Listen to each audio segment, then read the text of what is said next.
in the cold between worlds, where the lattice of reality frayed and stitched itself in dark, impossible patterns. A tale older than planets and younger than stars stitched two wills together, one a furnace of pure, unrefined fury, the other a slow, inevitable calculus that had learned to call itself God. Broly was born of rage and survival, a riotous ember thrown loose into a cosmos that measured everything in order and rank. His life had been a chain of shocks: exile, brutality, the sudden unlocking of a power that did not merely exceed limits, but rendered them meaningless. Every strike he delivered answered not only to muscle, but to an expansion of being. With each wound taken and each opponent felled, his core answered by widening, by inflating, until the physics of a battlefield became pliant to his will. He was an equation solved by force, raw ki, amplified by trauma, becoming something that could split planets like fruit and make stars flinch. He had no thirst for dominion. His hunger was simpler: to fight, to grow, to roar. Darkseid, in contrast, had been chiseled from teleology itself. Apokolips had forged a mind capable of thinking beyond consequence, of conditioning the universe into submission by naming the end before the means were chosen. His Omega Effect was not merely a weapon, but an assertion, a grammar that redefined subject and object. To look upon Darkseid was to recognize a conclusion.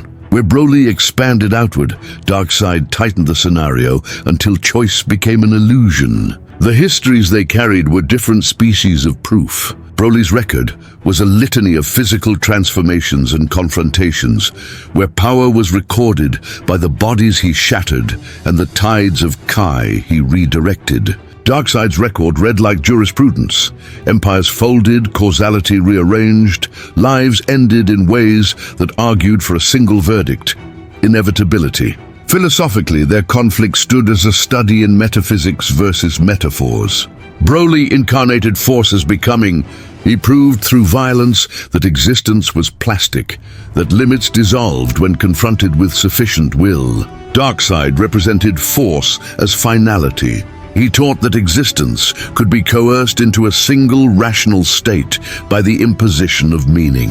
The debate between them was not about who could hit harder, but about what power fundamentally is. Is omnipotence the capacity to overwhelm every contingency with brute escalation?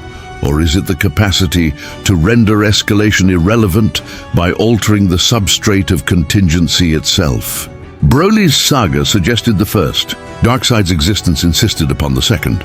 The cosmos prepared them both. Anomalies gathered, ruptures in the weave of time, storms that spoke in forgotten syllables, and the theater for their collision was chosen neither by accident nor by will, but by implication.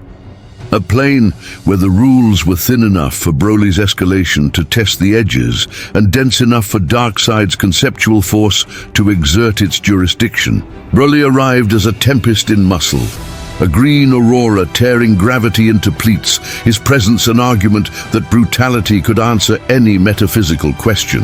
Darkseid came as a silence, as the cooling of a furnace, his eyes like the punctuation at the end of a sentence that everything else had been writing. Around them, the philosophers of other worlds sat in awe and dread, passing the thought experiments they would have once only risked to ask in taverns and laboratories. The dialectic that would justify a victor had to be more than spectacle. It had to be proof. Broly's proof leaned on cumulative demonstration. Against gods, he became greater. Against annihilation, he endured and transformed.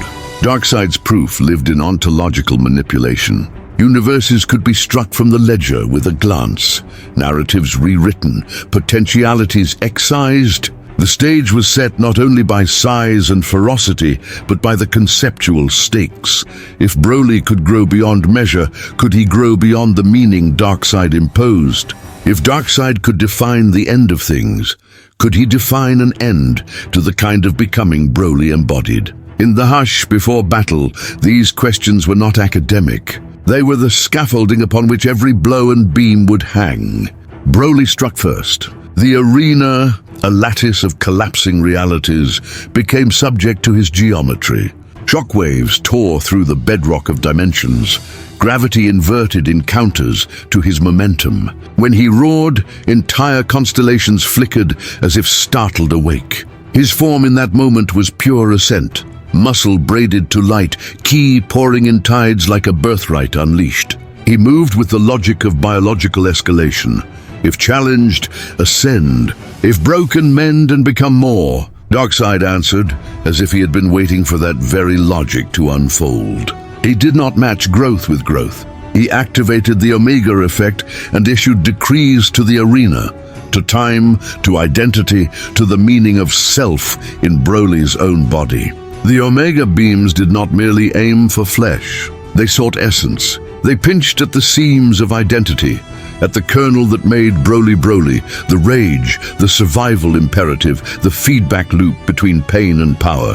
Broly's blows shattered statues of law and toppled avatars of gods, but with each shattering, Darkseid closed rank, not by raising his fist, but by reasserting the verdict of being.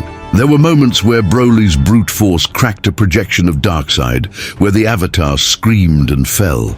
In those flashes, the crowd of watchers, beings who had banked on raw escalation, believed the physical argument had prevailed. But with each projection broken, Darkseid's true position shifted like a shadow, finding a deeper bedrock. He was less an opponent than an axiom. Destroying a manifestation of him only proved the axiom's irrefragability, because the axiom persisted. The fight's moral undertow lay in how each answered pain and triumph. Broly, when pushed to the edge, multiplied. Pain fed him, yielding a centrifugal power that sought external conquest. Darkseid, when pressed, internalized. Opposition refined his logic until he no longer had to outpower Broly, but to outmean him. Philosophically, the decisive move was conceptual rather than kinetic. Darkseid targeted the causal loop that allowed Broly's power to snowball. He used the Omega Effect to excise the feedback between Broly's perception of threat and his resultant ascension, to interpose a limit not by force, but by redefining the criteria of growth. The move was surgical. Broly could still smash mountains and tear stars, but the motion no longer birthed the same ascent because the ontology that registered growth had been altered. Broly, enraged and baffled, struck with the most brutal, honest thing he knew, a purity of motion that had toppled gods. It was magnificent, catastrophic, and ultimately insufficient. Darkseid, patient as consequence, converted the battlefield into a demonstration. He did not merely kill. He proved that there exists a class of power that can neutralize escalation, not by negation, but by reorientation. In the final conflagrations, Broly became the force of becoming smashed upon an immutable concept of finality.